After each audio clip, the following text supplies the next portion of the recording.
Chair of the Economics Department, as probably most of you know, and an environmental economist. We have something of a strength in this department in environmental and natural resource economics, and as you know, we're hiring again. Randy's working out a book and is going to present to us some of his thinking there. So, you know, I always think when I go to conferences, here's your great chance to find out what's going on in a short and easy way. Will they just tell it to you? So I think that's our opportunity here today. So Randy, how do you want to handle things? Would you like questions as you go, or would you like to? Sure. Questions as I go is fine. And if I kind of want to move on, then I'll let you know that. You're an experienced teacher. You can handle these things. Well, you never know. We'll jump in and save you if anything is happening.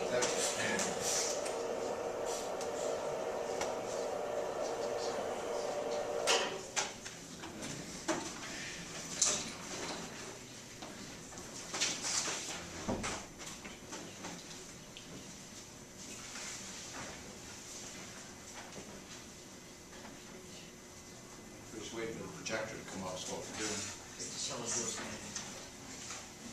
You have to provide. This sort of never works very well for. Come on, give us some pattern. Well, what's coming up? It's a pleasure to be here, and thanks to everybody for coming out on a sunny Friday afternoon. This is a topic that's quite close to my heart, and as Mary mentioned, I'm working on a book on the topic with the help of one of our graduate students, Ming He. And the idea there is to try to convey some of the, what I think at least, are some of the deep insights of environmental and resource economics, but convey them in a way that people who, who don't have any training, perhaps, in environmental and resource economics can appreciate. So I apologize, there's no paper for this. There's no paper for this talk. And I just wanted to kind of try out some of these ideas on you. Well, part of the reason I want to try this out is because people are very worried about environmental catastrophe. And so what are they worried about? And I came across this quote from Gus Speth, who's a former dean of the Yale School of Forestry. Environmental crisis driven by excessive human consumption and waste and a spate of terrible technologies is disrupting Earth's climate, reducing Earth's capacity to support life, and creating large-scale human displacement that further fuels social breakdown. A fairly apocalyptic statement, I would say, just in January. But I wouldn't say Gus is sort of the heavy lifter on this topic of environmental apocalypse. It's a bit of a toss-up. I think each of us have our champions in this area. One of the people I would point to is Lester Brown, former president of the World Watch Institute, split off and heading his own institute now. Recent books, Plan B, Rescuing a Planet Under Stress and a Civilization in Trouble. And then the follow-on, Mobilizing to Save Civilization. These are some of the titles that we see out there. But now, what about from an economic standpoint? I mean, this is strong stuff. Is there anything kind of legitimate here about these concerns? And the answer is of course yes. People are worried about loss of environmental services that they're enjoying, things like open space, swimmable waters, drinking water quality, air quality, these types of things, as well as things that they might not actually use. And that's an important distinction, is some environmental resources are used, some are not. For example, loss of species. We may not actually use them, we may just enjoy their existence, or other environmental amenities. But above all, of course, we keep coming back often in these discussions to concerns about food availability. This is not a new topic. It goes back hundreds of years in this literature, perhaps back at least to Thomas Malthus in the late 1700s. As part of this, again, not to pick on Lester Brown in any way, but just as emblematic of some of this discussion, it's a huge topic that people point to for this latest Plan B book. Lester Brown argues that food may be the issue that convinces the world of the need to cut carbon emissions 80% by 2020. That's a very big cut. And pointing to food. this literature comes back to food availability. But, so we've gone through some of that discussion, but at the same time we see things like this. Business Week, just a little bit ago, climate change fervor cools amid disputed science. Go ahead and search Google Scholar. Google will get you even more. Under search for climate hoax, and you'll get, at least under Scholar, you get about 15,000 hits. And Google, you get more. And I just this week I saw in the New York Times that 16% of the U.S. think that climate change is a hoax or a scientific conspiracy, and another 13% think that warming, even if it's occurring, is due to natural causes. So that's almost 30% of the people here in the U.S. just earlier this week in polling reported that this is all a bunch of nonsense in one form or another. So the point here that I'd like to kind of start from in discussing this with you is that there's really an enormous amount of hyperbole, fear, and anger that are around the intersection of this relationship between the economy and the environment. There's just strong feelings on all sides here. And so some of the key questions that I'd like to take up with you today are, how can we move in the right direction? Maybe you don't have to get perfect, but what does it mean to take steps in the right direction? In all this, whatever our disparate views are, is there anything that we can agree on here? What's our common ground? And then lastly, of course, what can economics contribute in terms of theory or perhaps empirics? So the agenda for the presentation today that I'd like to take up with you is what's the relationship between the economy and the environment, and how do we know if something's wrong? How do we know if something's wrong? So it's a narrower topic than was advertised. And so what I'd like to do is, maybe next time, actually as I was preparing this, I found that the scope is too wide. So what I'd like to do is perhaps come back next year and talk more on this topic of why we trash the world specifically, and then what would it mean to move on to a more sustainable path. So let's talk a little bit about a model of the relationship between the economy and the environment. And there's a couple ways to think of this. One might be called an Ecocentric Approach. And you see here in this diagram that I prepared, the economy is just in the middle of this environment, isn't it? And so it's set within the environment. The economy, this human economy, is part of the environment and is subject to those natural laws of thermodynamics and so forth. And so in modeling of this type, we typically would see the units or the accounting of progress be in natural terms. So you might see there are papers that account for this relationship between the economy and the environment, whether it's in terms of waste or use of inputs, in terms of energy units, thermal units, for example. Or, a famous body of work, ecological footprint literature, looks at things in land units. Maybe you're familiar with the work of Wackernagel and Rees, this ecological footprint, where our interaction is accounted for in terms of land area. How many Earths would we need to be sustainable? This type of thing. So these are natural units. But these, of course, are not the units of, typical units, at least, of economics. And so, in economics, you don't have to. I mean, we can have an environmental-centric approach, but we'd have to get beyond this issue of units very quickly. In a more econocentric approach, we have the economy kind of at the center, and that's kind of the focus of our modeling. And then we see the interaction of the economy with the world, kind of in terms of the inputs that serve that economy and the waste that the environment absorbs as a service. And then there could be some feedback. But the whole, the purpose of the environment in this kind of modeling is to serve the economy. And I would like to urge you to, as we tend to do environmental natural resource economics, is to think of this economy very generally. Think of this as kind of human well-being. The purpose of this is think of the economy as a technology that serves human well-being. And then these natural inputs could be anything. I mean, it's easiest to think of it as oil or timber and so forth, but I think that's not really the right way to think about it.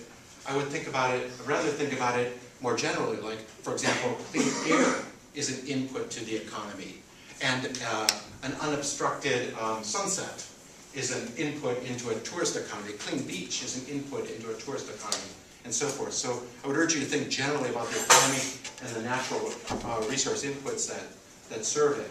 I would also urge you to think about this waste-absorbing capacity of the environment as a service. Think of it as a service. Like, just do a little thought experiment. How inconvenient it would be if the environment were to evaporate and we had to figure out what to do with our waste, right? So this is a very convenient and a very useful service that the environment provides for us. And as I talk about, it's just it's just unfortunate that service interferes with other services, right? If it didn't, we kind of wouldn't have a problem, would we? So this brings me to the next topic. Environmental assets, it turns out they're a little bit on the inconvenient side to manage. For example, environmental assets, they tend to produce public goods, which I'll talk about in just a little bit more, rather than private goods, which makes financing them, because of odd incentive properties. For example, like public radio. We may enjoy it, but it's difficult to enforce contributions. So financing them becomes difficult. And furthermore, it's difficult to know their value because of this property, they tend not to be, they don't. They're not transacted in markets. So, and that's where we get our key information about value. So this public good aspect of environmental goods makes them very difficult to manage for at least those two reasons. And now, typically, if we drill down a little further, they typically degrade with use, unlike pure public goods. Okay, so they tend to be depletable, and I'm going to talk a little bit more about that. They often produce multiple services simultaneously. So if you have a forest, or a lake, or a river, or even clean air for that matter, we can think of a bunch of services that thing can provide in various degrees simultaneously. Now, some of those uses may conflict, but they can provide them simultaneously. And this is all public good, so we don't know the value of any of it. We don't know the value of any of it. And then, as I mentioned, these multiple public goods, or private goods sometimes, they generally conflict with private goods that are provided, and sometimes with each other. And so forests, for example, can provide timber, ecotourism, and habitat. And even if we take timber out of the equation, ecotourism and habitat very well may conflict with each other. Air, it's great at producing human health, very important input to that. I mean, the literature is clear that dirty air is dangerous for human health. But it also provides a very convenient sink for waste. Coastal zones, fishing, habitat, again, a sink for waste. These are all valuable services that happen to conflict with each other. And as I mentioned, if these conflicts did not exist, well, our lives would be a lot easier. Allocation would be much less of a problem than it is in practice. Now, I'd like to talk just a little bit about some of the nature of the goods for a couple of minutes. We could rank classify goods as we often do in terms of whether they're excludable or not, and whether they're depletable or not. Sometimes that's referred to as rival or not, but since we're talking about environment, I label those depletable. So first, of course, are private goods like my paper and the computer here. These are fully excludable, and they're depletable. You wear them out, and that's in the nature of a private good. That's what makes those characteristics make these goods possible to transact in markets. It's the characteristics of the technology of the actual good that makes that possible. Kind of on the other side of the street, we have pure public goods that, of course, would be extremely difficult or impossible to transact in markets. Things like streetlights. You create the good, and then it's available for everybody. And it'd be difficult to profit off of a streetlight, though they are valuable, of course. Or another things like a good view, maybe a high view that's impossible to obstruct. That would be a pure public good. Or national defense, of course, is a classic example. These things, the thing that I'd like to note there is that these things are not depletable. They exist, and they're more or less always there. If we can have some examples of excludable goods that tend not to be depletable, and we have to be a little bit careful there with This is a taxonomy, so it's to get an idea across, not to be so careful about my accounting, but we can have some things that are excludable but tend not to be depletable. Things like smaller parks, again, if they're not overrun with people. A nice swimming pool or roads when there are, when they're not excessive congestion. But the ones that are the toughest to manage are the ones that are not excludable and depletable. And if you think about it, it turns out that most of the environmental goods fall into that category. Things like climate stability. Well, we're depleting that right now. We're depleting that right now because of the various conflicts between our other goals, like, for example, producing energy using fossil fuels, and our desire to, at least by some, by a majority perhaps, to stabilize the climate. Large forests in developing countries where I tend to work. It's impossible to monitor the comings and goings in these forests. You can't fence it off. You'll never have enough forest guards to protect these forests, so they're not excludable. But each and every person that comes in to cut fuel wood or timber or tries to build a house or grazes their animals in those forests depletes it. You reduce and what depleting means is you reduce the quality of those assets as you provide these goods. Coastal zones, same thing. They tend to be very big, big beach area. Very difficult to keep people from overfishing those coastal zones. Very difficult to keep them from harvesting mangrove forests that are nurseries for fish and other aquatic species. Aquifers, big aquifers in South Asia. When I was working there 25 years ago, big push for tube wells in India, in Bangladesh. Now we're drilling those tube wells, and these big aquifers that didn't seem like they could be exhausted, they're becoming exhausted. The water quality that people are getting out of those aquifers are declining, so they're depletable. And biodiversity as well. So, and you could add more. We could add more there. But the thing about environmental goods is these qualities that make them very, very inconvenient. Boy, it sure would be great if they had to be depletable, they were at least excludable, right? Then we can manage them. Then we can manage them more easily. But we can't keep people away from these things, but yet they deplete, right? Now, a couple of the culprits here that are often cited as drivers of these environmental conflicts. Root causes that people mention. The first is often mentioned is overpopulation. Just did a quick search, 1.6 million hits. Overconsumption, 15.2 million hits. Let's talk about overconsumption a little bit. This is a quote from the State of the World report by the World Watch Institute from 2004. This rising consumption in the U.S., other rich nations, many developing ones, is more than the planet can bear. Forests, wetlands, and other natural places are shrinking to make way for people and their homes, farms, malls, and factories. Okay, so pointing the gun directly at overconsumption. Well, just looked a little bit at the statistical abstract of the United States and found that more than 70% of national income is consumption. So of all our income, about 70% of it is consumption. And the remainder is investment, private investment, government investment and expenditure, about 20%, and then net exports in the U.S., which is negative. So exports minus imports is negative. You knew that, I know. So if we want to, we can, because consumption is so much of income, well, maybe we could think about it as too much income. We can think about this as too much income. Maybe we're having too much income. That's our problem here, maybe. Well, this is not, I'm not the first to say this, of course. The Limits to Growth by authors Dennis and Danelle Meadows and Jürgen Randers,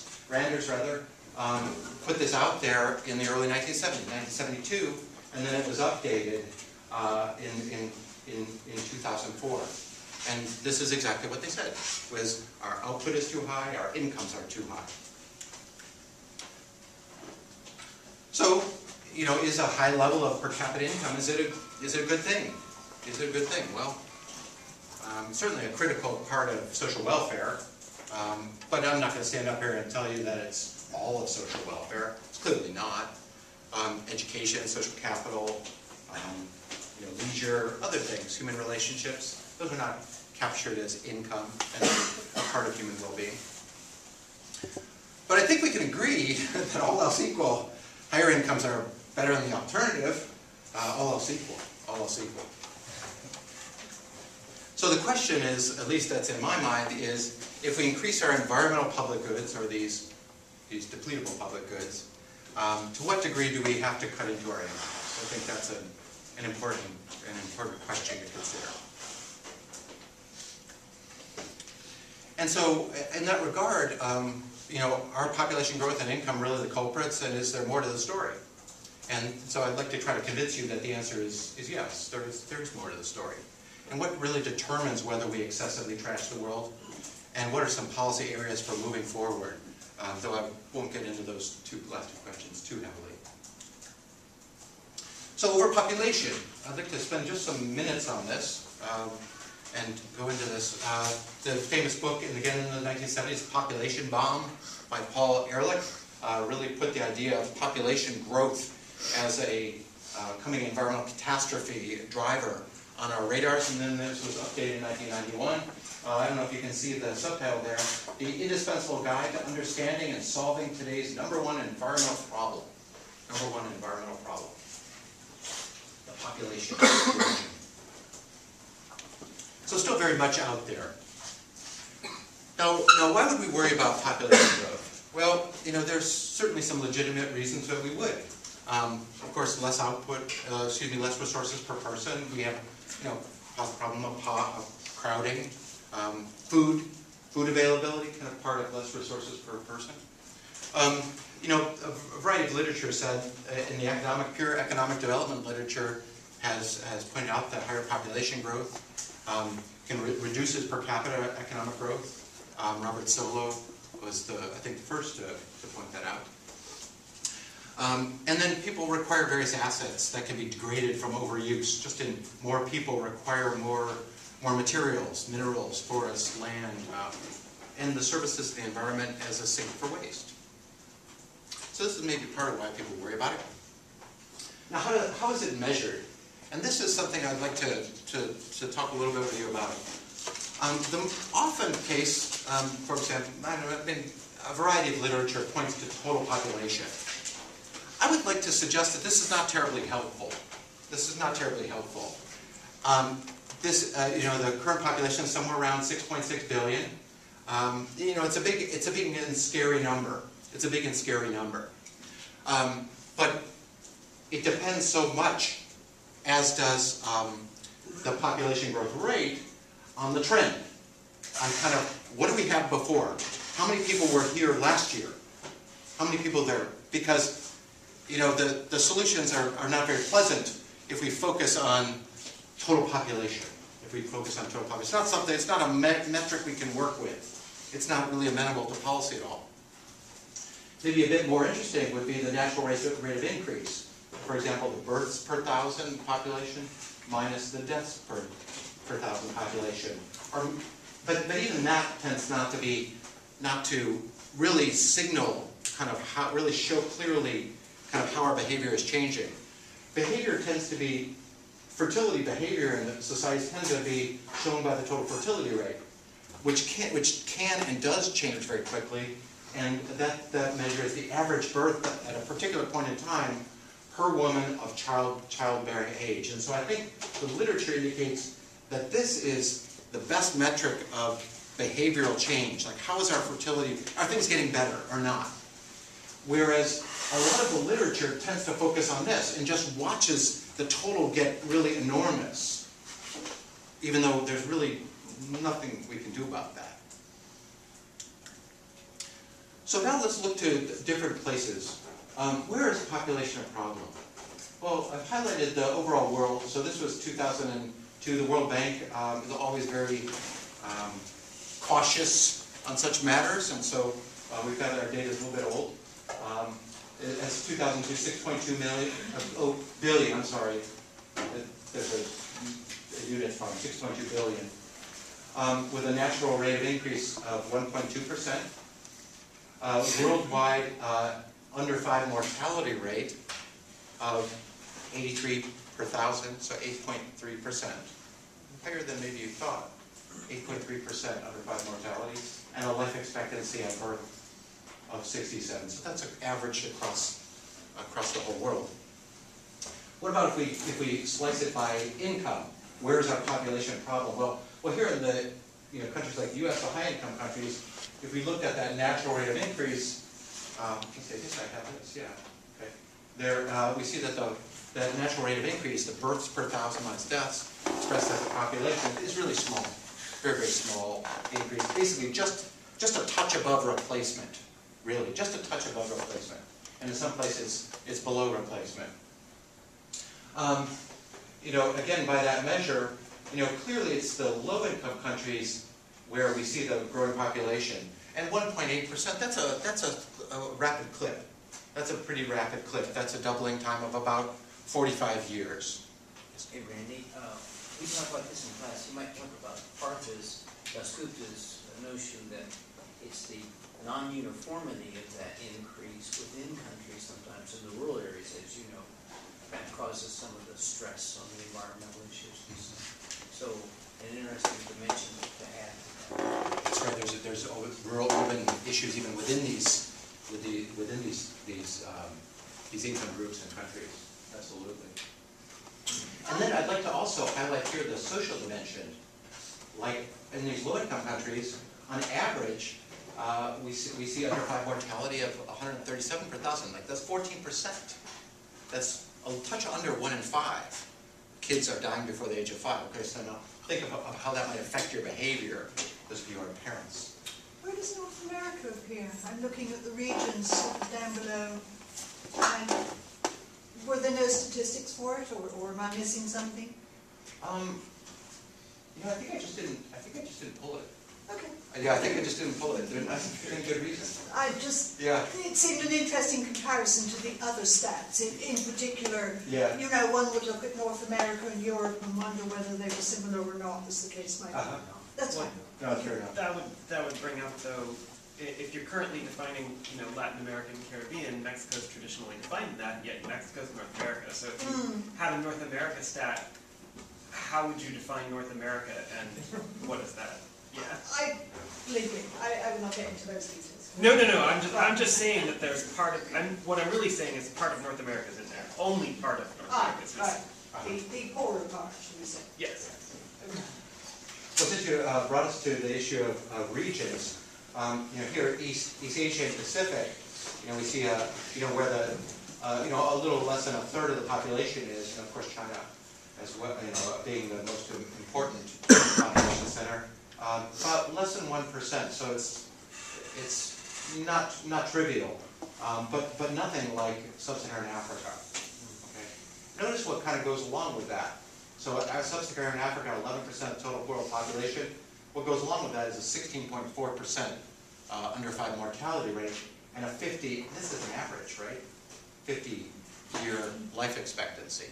So, and those things kind of don't go together, really. Don't you? I mean, if you were just to look at it from a simple accounting perspective, say, hey, more mortality, lower life expectancy, lower population growth, right? I mean, just from a simple accounting perspective, from births minus deaths perspective. But there's clearly something much more complicated going on in this relationship, and I'm going to come to that. I'm going to come to that in just a second. So, but now I talked about the importance of the total fertility rate, and I'd like to just talk about what's been happening there over time.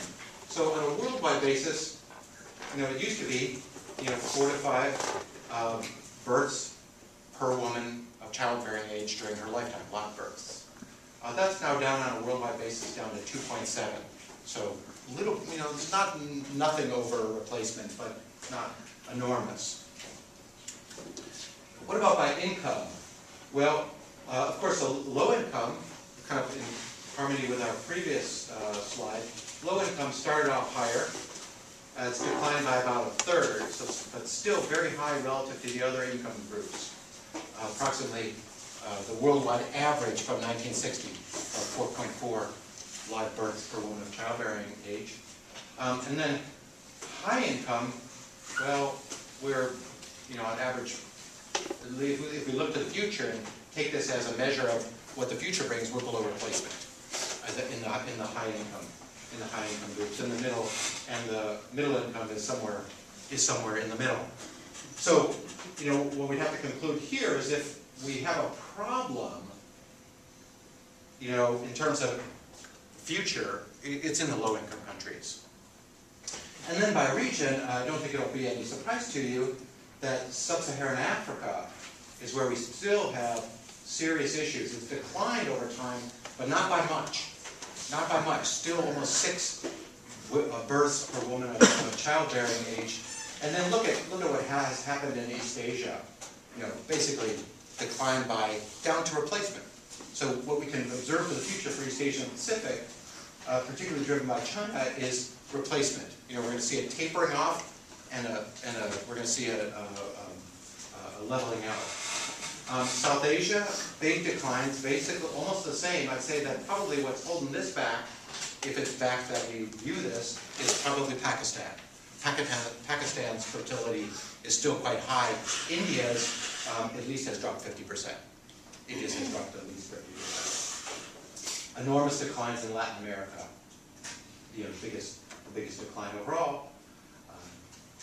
So if we have to say kind of if people are talking about a population problem, where are we talking about? Where's the population problem? Well, we'd have to say it's in the lowest income, and I meant to put another slide of the lowest income countries, the ones with the highest infant mortality rate and the lowest life expectancy, and the population growth rate is even higher. Or if you add in highly indebted, the HIPC countries, highly indebted poor countries, it's even higher. So really, where we have a population problem is in places that are like the places that we need to help the most. They're in the poorest of the poor countries. That's where our population bomb is. So what I'd like to do, and I guess I don't want to kind of do it because I want to allow time, but just to kind of just say something about the why that might underlie this. So suppose we were to have a little model, or just a very simple model, I'm sorry for that, of a sort of a household, or let's say a family fertility model, where the objective of the household is to maximize their household welfare. And I'm going to sweep away any kind of gender conflicts and so forth. I'm going to leave that aside for now. And suppose we have a benefit of children, and that includes everything that one might want from children, fun and bequest and help around the house, and anything that would be a benefit of children. And then here the cost of children, I just draw it fairly flat, doesn't have to be. But that would be any of the costs, direct costs like clothes and education and food and so forth. And also, most importantly perhaps, the opportunity cost of time of the child, whoever's taking care of the child. What do they give up in order to take care of the children?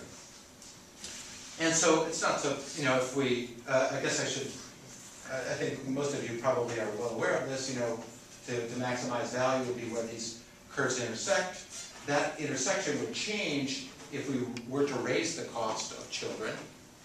So we have a lower number of children in the household. Oh, I guess it worked, didn't it? Oh, sorry. Oh, I guess so. And then if we were to bring those benefits down, then the value maximizing average fertility in the household would decline even more. So this is, I think, well known to most of you. So the question then that I would like to ask in this regard, again, in the context of a population bomb and what it means, is why would the benefits of children in poor countries, why would they be inflated? And I'd like to submit that maybe it has something to do with inadequate provision of public goods by governments. Now these are hypotheses. There's a fair amount of literature that underlies this. I'm not going to go into that now. Empirical literature, like all empirical literature, it's not in agreement. But so this does have a hypothesis aspect, but I think it's pretty well established. You know, for example, a public good that we have here that most countries like sub-Saharan Africa, where I've worked, do not have are old age pensions. And so those have to be provided. That insurance has to be provided by the family. And children are a key way to do that.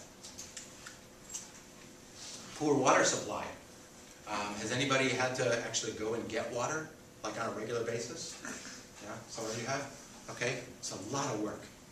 It's really a lot of work. So this is a major drain on the household labor. And you know, and that's a government job. It's a quasi-public good. It's a normal activity for a government. Securing fuel supply, another standard activity of governments. Well, in the countries where we're talking about, households actually have to go and get their fuel. You see the pattern that's developing. There's much more reliance on household labor in the countries where the bomb is going off than there is where it's not going off. And then this is something that I'm particularly interested in, poor property rights over forest and grazing land. You know, governments, an important function is for them to secure property rights, to say who has rights to resources. In many of the countries that we're talking about, those rights don't exist. People just get what they want, and they have strong needs for that.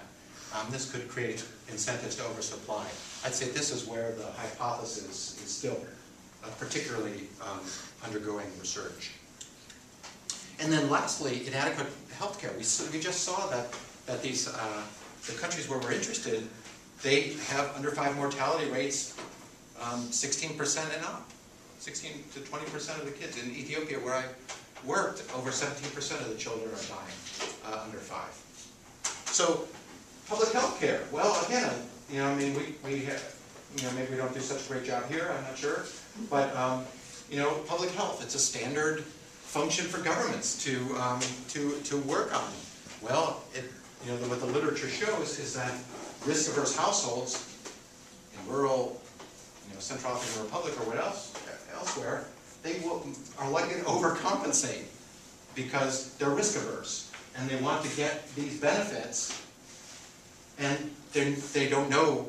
They know the risks are very high, but they don't know which child is going to not survive, and so they might overcompensate. Randy? Yes. So I think my question kind of falls between the poor water supply and the limited commercial fuels, but in a lot of the poorer countries, the economies are still relatively more dependent on agriculture, and my personal experience is that households rely on more children as more hands in the family to work the farm, to, you know, feed the animals and all that stuff. And so, how big is it in the literature as a reason for having more children to just have more labor? Well, absolutely. The structure of the economy is critical, and actually I'm going to kind of come to that, but not to address this point. So I'm happy to address it now. Those low-income countries, I didn't put it up there, but we could have put up tables that have the structure of their output or structure of employment. Most of these countries, you rightly point out, you know, have about 60%, 60 to 70% of GDP, the output of the economy, in agriculture, and upwards of 90+% of employment in agriculture. So you're absolutely right, the structure of the economy. The reason I didn't highlight it here is because I'm not clear on what government can do about that. I mean, these seem to me like real government failings. I mean, of course, we can talk about the resources of government and so forth, but these are services that are often typically provided by governments, and I'm just not clear on how to move Ethiopia onto an industrialized, to increase the service sector and the industrial sector. Well, Yes, sir? sorry, should I go first? Sure. So, this has actually been a theory of mine for a long time. It's in terms of what you're calling risk-averse overcompensation, and I'm wondering to what degree do we have studies that compare similar agricultural economies with different infant or child mortality rates to see the effect of, you know, one could cynically call it like this is the stochasticity effect that we saw last week with you need to purchase more electricity contracts to make sure that you've got it when you need it. This is a similar thing. Yeah, no, that's a very good point. I'm not familiar with the studies that are related to fertility, but I'm going to, as part of the development of this book, I'm going to do that and shore that up and see what the literature really says. I mean, I've done some work on risk aversion in developing countries myself with experiments, and I can assure you that the risk aversion is extremely high in rural areas, and you know, much higher than and you can measure this using experiments. Well, and I'm interested in having measurement, and actually, as I was thinking about it, and you were going through and not putting this here and not putting this here, I was wondering, well, is he even going to get to it? Because it seems to me like it might actually really need to be first, right? You know, I mean, like it's also first for a number of reasons, not least is because it's one of the things, it's one of the problems which we can solve easiest and cheapest. I completely agree. So. Well, I wanted to mention that the mix of girls and boys in the family is really critical. And I mean, even in the US, because Americans like a mix of children, if a family has 2 boys or 2 girls, they're much more likely to go on to have the 3rd child as a, you know, to get the missing sex. But if you're talking about labor on farms, then you may have a strong preference for boys, or girls tend to carry water more than boys. If you're looking at old age pensions, a girl is useless in China because it's the son, the oldest son is in charge of looking after the elderly people. So whilst, you know, without sex selection, the society as a whole might have 50% girls, 50% boys. The families that say have no boys will tend to overproduce, and so I mean the lack of, I mean, it seems like when you move into urban areas, and Chinese people told me in urban areas the preference for boys disappears, then there are things for girls to do to a large extent, and that sort of preference for boys leads to excessive population. Very good point. Very good point.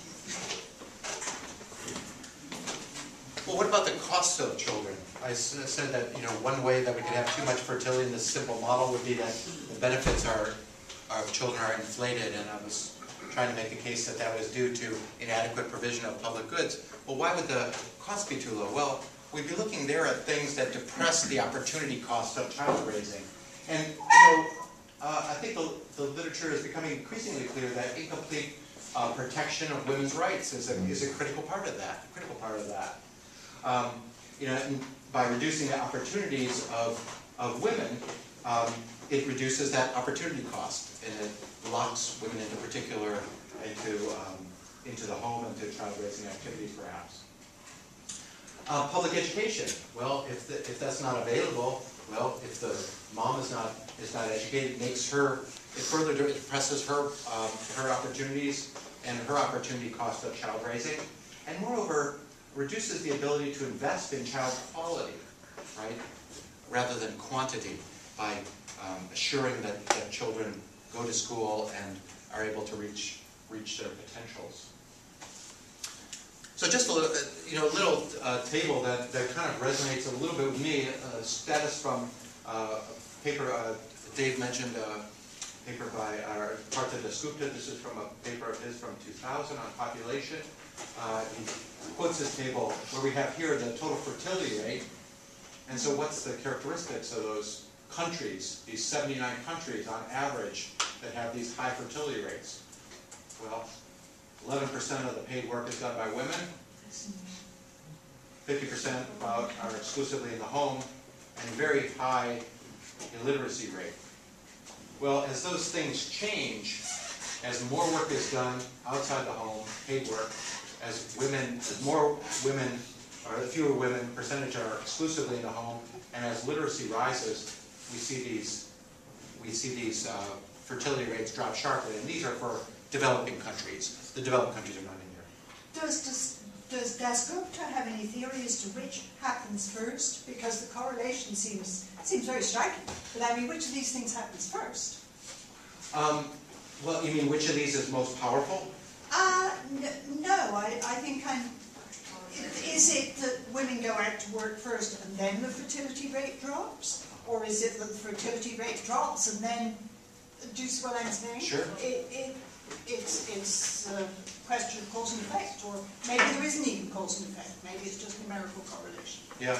Well, that's a very good point. I mean, we have to always think about that. Is there a two-way correlation? I think the presumption, though, is that the way the model would work is that because of, I mean, again, my focus is on government policy. Government policy creates these opportunities, creates the opportunity for literacy, creates the opportunity for outside work by protecting women's civil rights, and then the family responds with lower fertility. I guess it's, I mean, I don't know, I need to become more familiar with that, but I think that's the way people think about the model. That's the historical evidence. That's The the historical evidence is that stuff. The You have education and illiteracy. employment and wages first. Okay. Because you're really talking about primary education when a 9-year-old or an 8-year-old girl is not going to be fertile, so you put in the primary schools and then the work happens, and then the fertility drops. They'll realize that the literacy in some of these countries is astoundingly low. Okay, up until very recently, up until the 90s, if you can imagine, the literacy rate in Ethiopia was under 20%. The whole country. It was like 15% literacy in the whole country. Are there sufficient studies from Europe from the last few centuries to do comparison with these type of numbers? I don't know. You know, to be honest, I think the answer is yes, but I couldn't point to them. Some of our economic historians can help out. Oh, John Gallup probably knows. Well, I've spent a long time reading the demographic literature, but all these questions you're bringing up has been exhaustively studied by demographers. It's very clear that female literacy or female education drives most of the big change in fertility. And it's also true that higher mortality of children does give some boost to higher fertility, but it's a relatively small effect. And also the sex of the children that comes out has a small effect, but it's really pretty minor.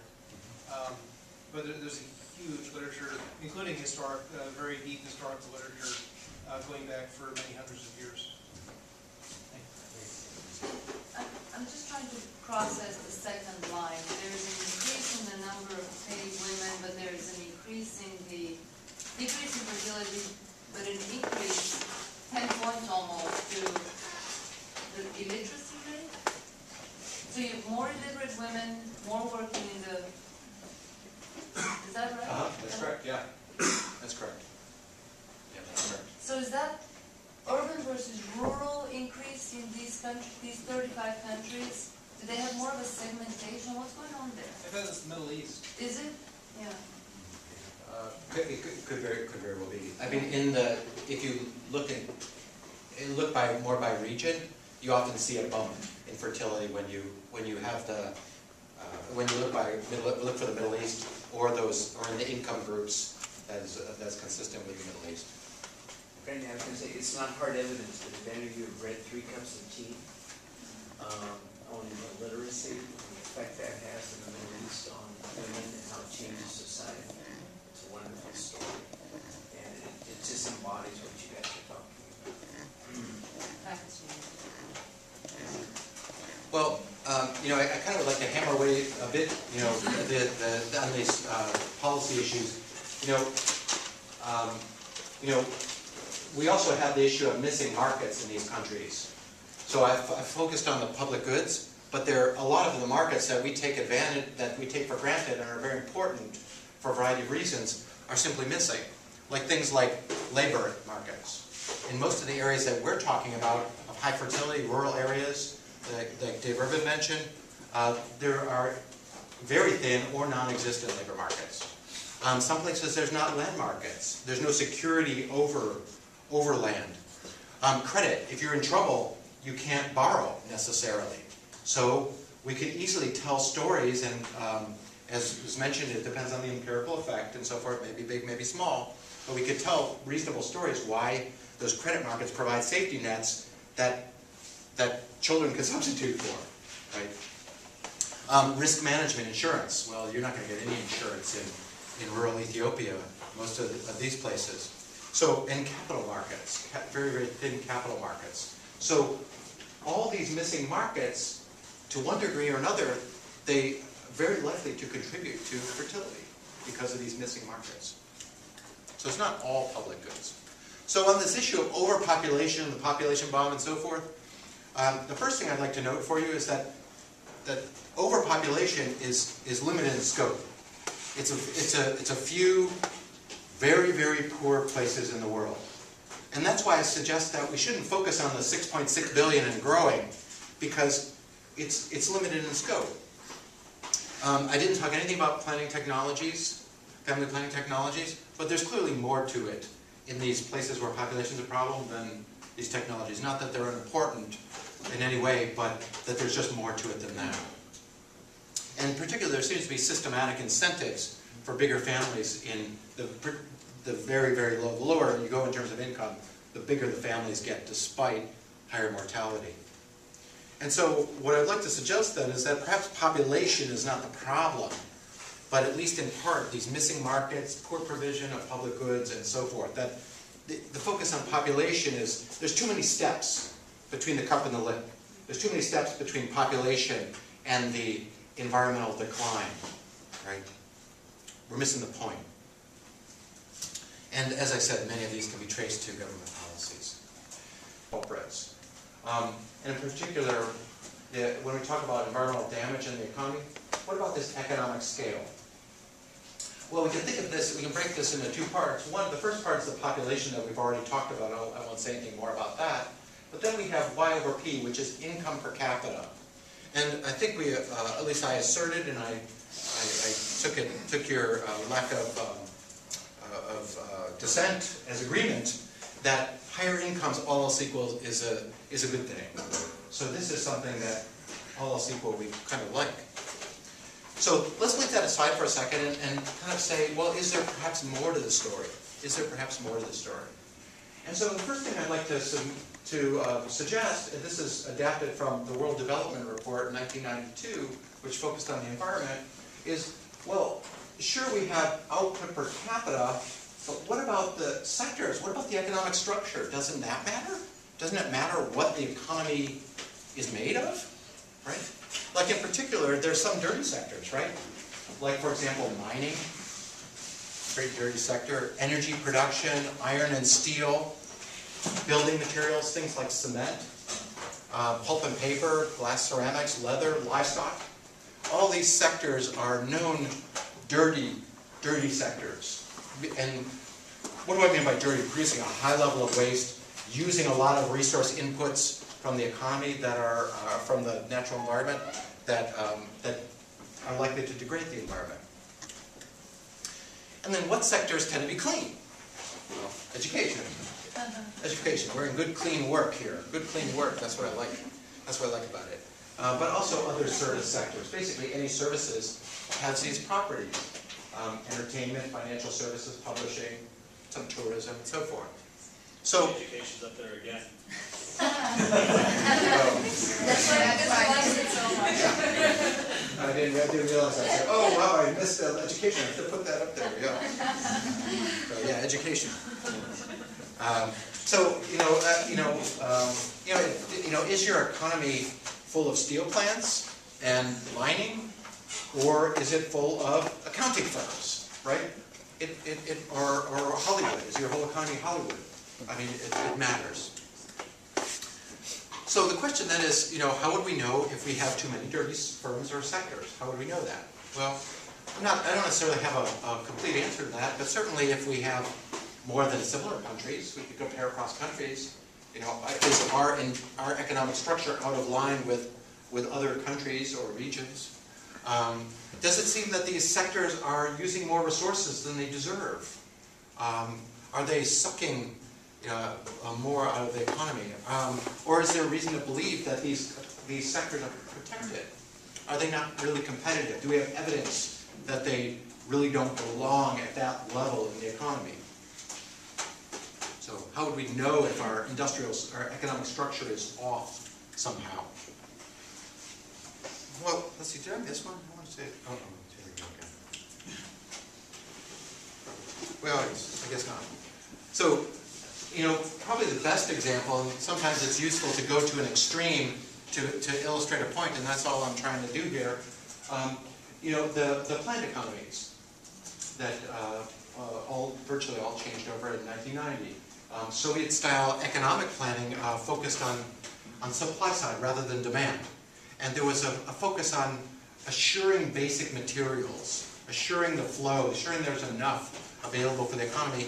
And this was done using input-output models. In that regard, it's very interesting. I worked for several years, 7 or 8, 9 years, on these transition economies, and there was a whole, you could get your PhD in the field of economic cybernetics, where you're an expert in planning an economy. That was a field, and several of my friends had these PhDs in economic cybernetics. Sounds really cool, doesn't it? I tried a PhD in economic cybernetics, that'd be good.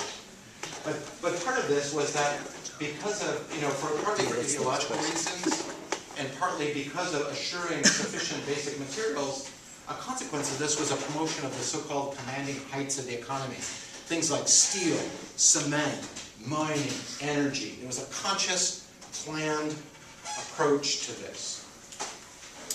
And so, you know, let's just do the exercise of looking at these economies and seeing how they compare with economies just a bit west. So here I have a variety of planned economies in 1979, and their economic structure, agriculture, industry, services, okay, and comparing them with some Western European countries.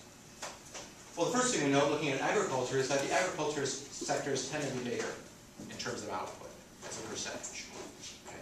So that may or may not be good or bad for the environment. It's not really terribly clear there. Industry, however, including these sectors I've talked about, was much higher than their counterparts further west. So, for example, I've highlighted the extremes for you a little bit. East Germany, for example, with 69% of the output of the economy in the industrial sector, in energy, these types of things, compared with about half that further west. Now, what about services? Services tend to be the clean sector. Well, in these planned economies, we're looking at sort of 18 to 20%. I'm not sure. Romania is a bit of an outlier there. I'm not really sure kind of how that works. But so, you know, 18 to 20%, let's say. But down here, at this period, we saw service sector well over half, typically. Half of the economies in services. Now, this is not surprising. This is not surprising because in the Soviet Union, they did not, in the national income accounts, they did not have a line for services. Does anybody know what it was called in the Soviet Union? It's called the non-productive sector. That's what services were, non-productive sector, grocery stores, newspaper stands, anything like that. Entertainment was the non-productive sector. So it's kind of not surprising to see that these economies had low portions of their economy in the non-productive sector. This was a necessary evil. This was a necessary evil. Well, what's a consequence of this, or kind of part of the story? Well, these sectors. Do you think though that's also a level of development? There are poorer countries that are considered English. Well, I think that's a fair point. I think that is a fair point. If I could interpret your point, that maybe in terms of comparison, maybe I should compare with, I guess at this time, I don't know, Korea perhaps, or well, Thailand's probably not, Malaysia maybe, something like that. I think that's a fair point. I think that's a fair point. Though if we were to make that comparison, and I should have presented that to you, we'd still see much lower figures, much lower percentages. If you look to Germany as a whole before World War II, then presumably there was no difference in the industrial kind of output between the East and the West. I mean, there was no such division. It's true. It's true. And let's say I don't have West Germany here, but the industry, it's very much in line with these proportions. I was just wondering if you looked at I unfortunately don't have any idea how balance of trade looks for those Eastern European countries during that time, or whether there was trade at all, so to speak. But I'm kind of wondering, since they do probably seem like they had a greater amount of lower skilled labor, that their balance of trade kind of like gave them a disadvantage in the service category because they were less able to do those kind of service jobs, which probably have a higher pay grade than say like your average industrial worker. Does that make sense? Well, that's the only problem with that is that services tend not to be traded. They tend not to be traded. I'm just wondering if like if they're having like a Well, that's fair. That's fair. let's say the top half, you can't really buy food from other countries, and the bottom half can. So we have more room. You know, this bottom half might have more room for service sector jobs because we have this free flow of, say, food. Well, it's So true, we don't but have to. it's true, but it's not like these economies are dominated by agriculture or anything, right? It's just, Yeah. you know, it'll throw off the percentages. Yeah. I was actually thinking about the agricultural percentages as well, and to me, the thing that seems to make the most sense, although obviously would have to be tested, is the relative poverty. You know, you have to produce a certain amount of food for your population, and if you have a smaller economy, that's going to be a bigger percentage of the total economy. You know, you're still producing the same amount as the country next door, it just isn't as large a percentage of GDP. It doesn't really explain the focus on industry and the environmental externalities that kind of come along with that. I was taught in high school that it was, you know, it was the party's line, and it came from the Soviet Union with the industrialization effort. It was right after the Second World War finished, the big push was to industrialize these countries because industrialization was seen as moving closer to civilization. And for a country like Bulgaria, my birthplace, and what happened there was we were, unlike Poland and Czech Republic, what happened is that country was moving from more like a very heavy agrarian, I mean, there was really no capitalism to speak of prior to communism, unlike the other two. So the emphasis was hugely on industrialization. Every resource went into, well, all of mining, steel, building rails, roads. I was wondering, just probably would want to compare what these percentages were in Western European countries 50, 100 years ago. The Industrial Revolution, as you are saying, started 1800s. And for example, the Soviet Union or Russia, even at the time of the revolution, it was predominantly agricultural country. So the industrialization, heavy industry started to develop 20s, 30s. So it just, I think I agree with Mary here, it's just different levels of the development for these countries. So it's not, I don't know, too fair to compare them because they are at the different stages. If you're thinking about the convergence, these European countries somewhere here, and these are still kind of running up to them. Okay, I mean, it's not, what I'm hearing is I should bring in some middle income countries, and I think it's a fair point. The UK has to import large amounts of its food, it just doesn't grow enough. Does that amount of displaced agricultural activity come in under services? I mean, do they then, does that inflate the percentage, for example, in France? Well, no, I mean, the UK basically was using farms as the food supply. Oh, okay. But since it's not an agricultural activity per se, presumably it's a service. You mean the imported food? The imported food. I mean, it's No, that would be net exports, which are not shown here. They are exporting finance and stuff like that in Britain. You know, they're exporting all that insurance and finance and advertising, so in that way, their trade is reflected. You know, Lloyd's of London is out there. I just got to point out, we may have jumped off the thesis, which was industry dirty, service clean. You're welcome. Well, let's see. I'll jump on that point. I'll take that up and say, you know, kind of look at how this translates into energy intensity. And again, your points are well taken as far as comparisons and what we should be comparing with. But I mean, the fact of the matter certainly is that the energy intensity of these economies, and this due to a number of factors, not just the industrial structure, but certainly industrial structure is part of that. Particularly energy-intensive economies compared with OECD member countries, select OECD member countries, You know, the U.S. is a bit of an, and this was still in 1980, U.S. a bit of an exception there.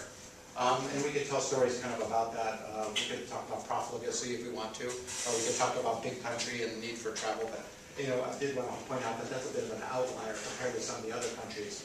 But still, in general, you know, these economies were hugely energy intensive, and most of that energy was produced by coal and burning heavy fuel oil, with a variety of pollution consequences that I'll try to acquaint you with a little bit.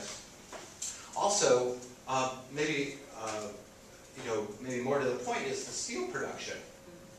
Okay, so we have countries here, kilograms per dollar U.S. of output. 0.03, 0.05 in these developed countries.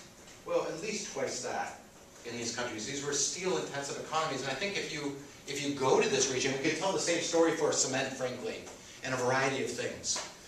If you go there, you have the feeling, just in looking around, that there's too much stuff made out of steel and cement. You know, massive bridges, playgrounds made out of cement instead of other materials that we might use. What about employment? Well, there's a huge amount of employment in these days in these sectors, these sort of dirty sectors that I outlined for you earlier. Well, as of 1975, you know, in some countries, more than half the people were employed in these sectors. More than half the people. So these are massive parts of the economy, and in these days or now, there's not nearly this concentration of these sectors in developed countries. So what we kind of end up with is some wild stuff, which I hope illustrates the importance of the industrial structure, the economic structure.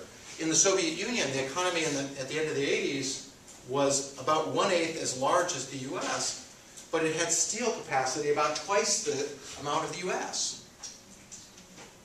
Could produce twice as much steel as the U.S., but the economy was 1/8 as large.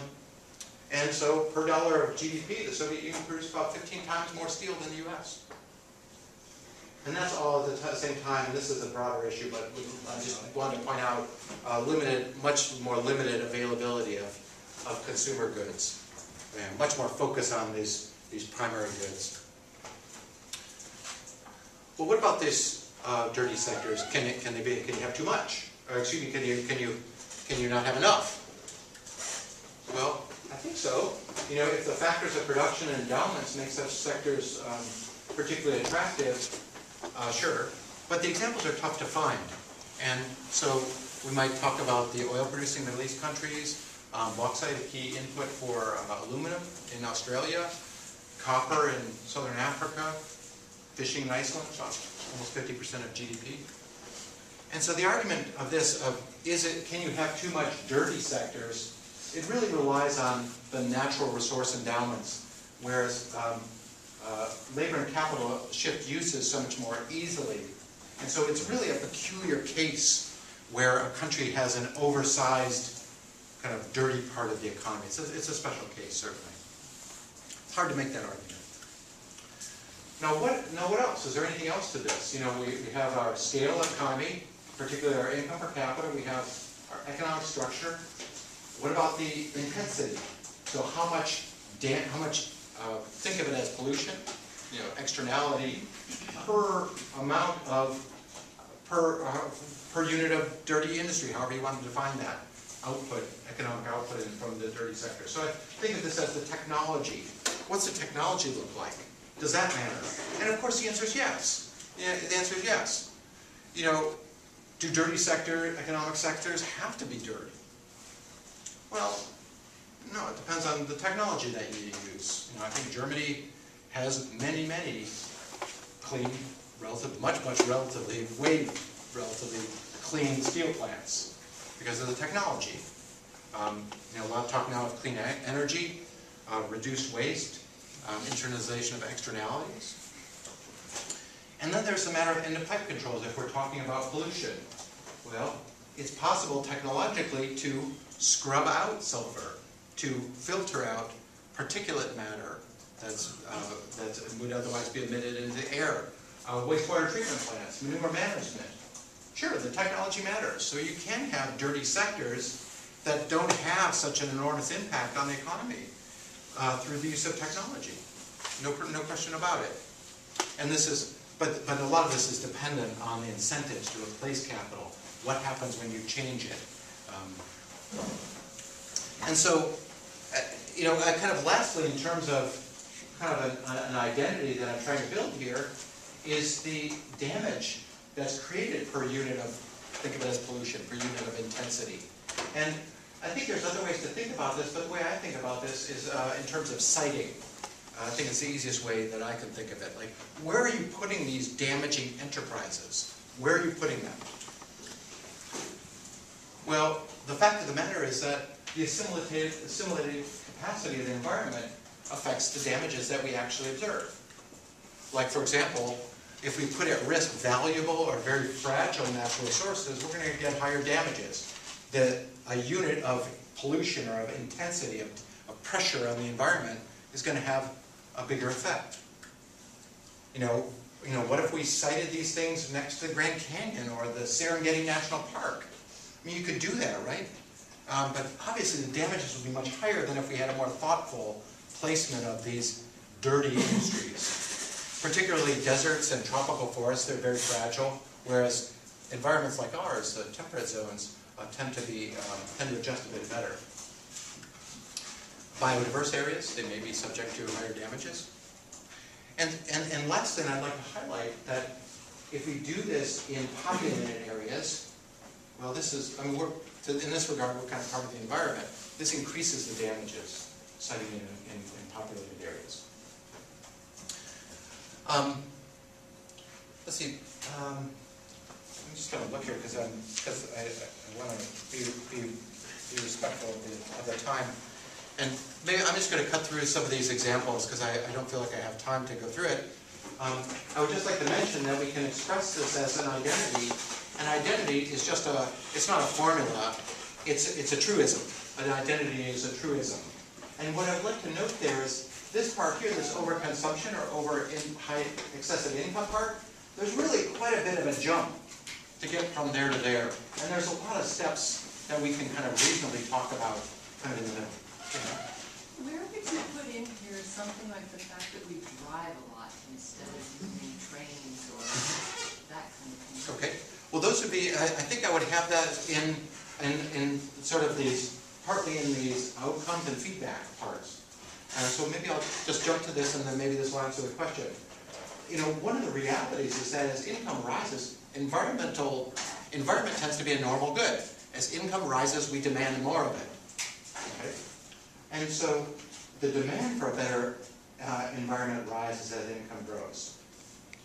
To the extent that we improve our technology, we have greater efficiency, our demand for resources and for the use of the environment as a sink for our waste declines, and we have cleaner technologies and practices.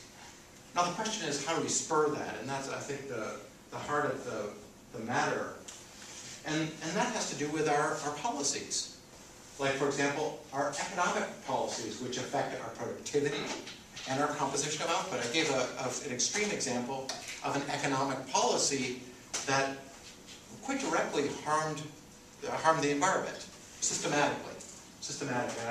And there's lots of evidence for that I can present for you. And then, of course, there's environmental policies, which have requirements for technology use, for siting, where these environmentally damaging industries located, and how those environmental resources are used. And then the environmental investments, which affect much of these same things, technology, siting, and output. And a lot of that, what I would like to emphasize for you, is a lot of that is dependent on incomes. Like, we can't invest if we don't have income, right? So there's a circularity here where, and that has to be expressed probably through, because these are public goods, through public demand through the government. But there is an aspect in which the economic prosperity makes a lot of these improvements possible, right? So to answer your question, Mary, probably those would be here with the environmental policies, our unwillingness to price. This has a lot of aspects, but one of them would be our unwillingness to price driving at its full cost to the society. and probably something about our economic policies. You know, subsidization of particular industries or preference for particular industries, perhaps auto, because of our historic, you know, it's a place where the car was, if not invented, popularized. Right? So I'm going to go ahead and stop there because we're out of time. But just to note that you know, maybe if I get another chance, maybe next time tell you something about kind of how we know when this relationship is really off. How do we know when this relationship is very off? But thank you very much.